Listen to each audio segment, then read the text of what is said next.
Sir, বেশ বেশ কিছুক্ষণ আগে শোনা গেছে ভেভিয়া গ্রাম পঞ্চায়েতে মাদ্রাসা মোড়ে আপনার উপরে হামলা হয়েছে।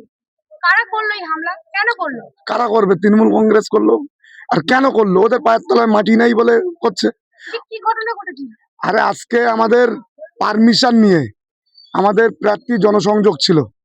আমরা সকাল 10টা থেকে ভেভিয়া বাজার থেকে জনসংযোগ শুরু করি, বিভিন্ন গ্রাম ঘুরে। ওই কি মাদ্রাসা, বলদেবতা মাদ্রাসা, ওই গ্রামে 222 নম্বর বুথ, ওই গ্রামে আমরা যখন ঢুকি তখন একদম পরিকল্পিত ভাবে বাঁশ, শাবল, অস্ত্র নিয়ে একদম আমার গাড়ির সামনে এসে একদম আমার উপরে আক্রমণ করে যে গাড়ি এখান থেকে যাবে না, এখান থেকে গাড়ি পিছিয়ে নিতে হবে। কেন? কেন মমতা ব্যানার্জি চোর বলছো কেন? আরে মমতা ব্যানার্জি চোরের রানী, তার চোর বললে কেন আপনাদের গাজালা করছে? পুরো পশ্চিমবাংলার তৃণমূল লিডাররা 99.9% চোর। আবারও বলছি, আমি আটকান আমাকে। আমরা এসে আমাদের ছেলেদেরকে শান্তিপূর্ণভাবে ওখান থেকে আমরা ফেরত নিয়ে আসি, তবুও অনেক অনেক ছেলেদেরকে মারধর করে এবং মোবাইল কেড়ে নেয়। আমরা ওখান থেকে এসে মাদ্রাসা মোড়ে রাস্তায় বসে পড়ি। ওখানে হাসনাবাদ থানার আইসি এবং চেকপোস্টের বড়বাবু, চৌমাথা চেকপোস্টের বড়বাবু, তিনি এসেছিলেন, এনে আমাদের আশ্বস্ত করেছেন। আমরা লিখিত কমপ্লেন জানিয়েছি। আমরা আজকে রাত্রের মধ্যে যদি এদেরকে অ্যারেস্ট না করে, আমরা একদম নির্বাচন কমিশন যত দূরে যাবার প্রয়োজন আছে আমরা যাব।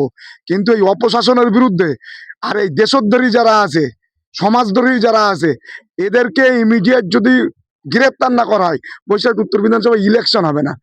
আর এরকম সমাজদ্রোহী বৈশাখ উত্তর বিধানসভা ছেয়ে আছে, আমি তাদের সব নাম লিস্ট করে তাদেরকে পাঠাবো।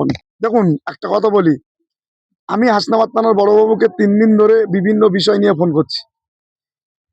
3 দিন আগে সাদিগাছিতে আমাদের ছেলেরা, বাচ্চা বাচ্চা ছেলেরা যারা ফেস্টান মারে, তাদের বাড়িতে গিয়ে, মানে প্রধানের পার্ট ছিল ওটা, প্রধান হয়তো থানাকে বলেছে, তাদের বাড়িতে গিয়ে রাত্রিবেলা ভয় দেখে এসছে। আমি স্পটে বড়বাবুকে ফোন করেছি, জানিয়েছি, আইসিকে ফোন করেছি। গতকাল রাত্রেবেলা আপনার ভেভিয়া পঞ্চায়েতে আর একটা কারণ দিয়া বুথে, সেখানে আমাদের ছেলেরা পতাকা মেরেছিল। একটা ওই সমাজদ্রোহী যে তৃণমূল মোস্তান যারা আছে, তারা গিয়ে ভয় দেখিয়েছে যে এক্ষুনি এই পতাকা খুলে ফেলতে হবে। আমি সে বিষয়টা নিয়েও বড়বাবুকে জানিয়েছি। সবথেকে বড় বিষয় হলো, আমরা তো প্রশাসনের সহযোগিতা আশা করছি, কিন্তু প্রশাসন ঠিকঠাক ভাবে, আমার তো মনে হচ্ছে যে আমাদের প্রশাসন আশ্বস্ত করছে, ঠিক আছে দেখছি, দেখে নেবো, হবে। কিন্তু তারপরে এগুলো কেন হচ্ছে? যখন আমি 3 দিন ধরে যখন কমপ্লেন করছি, করার পরে আজকে যখন আমি পারমিশন নিয়ে প্রোগ্রাম এসেছি, তাহলে প্রশাসনের উচিত ছিল যে আমার সঙ্গে অন্তত সিকিউরিটি দেবা, যে আমাদের সঙ্গে একটা পুলিশ ভ্যান দেবা, যে ঠিকঠাক ভাবে যেন ওরা প্রচারটা করতে পারে। এটা তো প্রশাসনের দায়িত্ব, কিন্তু প্রশাসন সে দায়িত্ব পালন করেনি। তারপরেও আজকে প্রোগ্রাম শেষের পরেও আমি সেই বুথ থেকে আবার, যেহেতু আমার তো বাড়ি ফিরতে হবে, যেটা আমার স্পট ফেরার জায়গা, সেখান থেকে ফিরলাম, সেখানেও প্রশাসন আমাদের সঙ্গে, দুটো পুলিশও আমাদের সঙ্গে দেয়নি, যে যান আপনারা গিয়ে এদের মিছিলটা গিয়ে গন্তব্যস্থলে পৌঁছে দিয়ে আসেন। তারপরেও আজকে আবার পারমিশন আছে, 4টে থেকে আমরা আবার বেরোবো। আমরা এটাও বড়বাবুকে জানিয়েছি, কিন্তু বড়বাবু বলছে যে আমাদের এরকম কোনো রাইট নেই যে কোনো রাজনৈতিক দলের মিছিলকে আমরা সহযোগী, মানে সঙ্গে থেকে প্রশাসন, সঙ্গে থেকে ফোর্স সঙ্গে রেখে মিছিলকে আমরা এগিয়ে নিয়ে যাব। আমাদের সঙ্গে মিছিল থাকতে হবে না, কিন্তু যারা আক্রমণ করবে তাদের আটকানোর জন্য তো ফোর্স প্রয়োজন, প্রশাসন প্রয়োজন। এখন দেখা যাক, আমরা বড়বাবুকে জানিয়েছি, বড়বাবু আশ্বস্ত করেছে, আমরা এখন ফের আবার মিছিলই বেরোবো, পারমিশন আছে আমাদের। এখন দেখা যাক কি হয়। এখন কোন ভেভিয়া হয়ে, কারণদিয়া হয়ে, রামানন্দপুর হয়ে, খড়মপুর হয়ে, দক্ষিণ মেমিয়া আমাদের কর্মসূচি শেষে শাসক দল একাধিক প্রকল্প দিয়ে বুথ, পঞ্চায়েত, রাজ্যটাকে সাজাচ্ছে, তারপরেও আপনারা বিরোধী দল হিসেবে নির্বাচনে প্রচারে যাচ্ছেন, আপনাদের ওপরে বাধা দিচ্ছে কেন? শাসক দল কিসের জন্য সাজাচ্ছে? শাসক দল যা সাজাচ্ছে তৃণমূল কংগ্রেসের জন্য সাজাচ্ছে। আপনার যেটাই পাই, আপনি তৃণমূল কংগ্রেস করেন তাহলে আপনি ঘর পাবেন, আপনি তৃণমূল কংগ্রেস করেন তাহলে আপনি লক্ষ্মীর ভান্ডার পাবেন, আপনি তৃণমূল কংগ্রেস করেন তাহলে যুবসাথী পাবেন।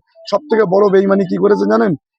90 লক্ষ যুবসাথী জমা পড়েছে, মাত্র 50,000 যুবসাথী এখনো দেয়নি, তার মধ্যে যারা তৃণমূল করে তারা পেয়েছে।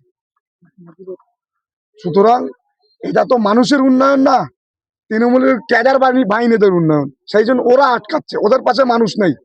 আপনি এত মানুষ দেখতে পাচ্ছেন, সাধারণ মানুষ আমাদের পাশে আছে, সাধারণ মানুষ চাইছে পরিবর্তন হওয়া প্রয়োজন।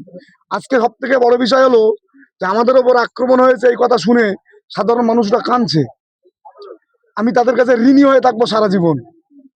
আমার কাছে এসে সাধারণ মা বোনেরা কাঁদছে রাস্তার ধারে দাঁড়িয়ে। মানুষ এতটাই আমাদের চাইছে, এই হারমাত বাহিনীর বিরুদ্ধে কিছু বলতে পারছে না, একটা বার সুযোগ চাইছে, মানুষ পরিবর্তনের সুযোগ চাইছে।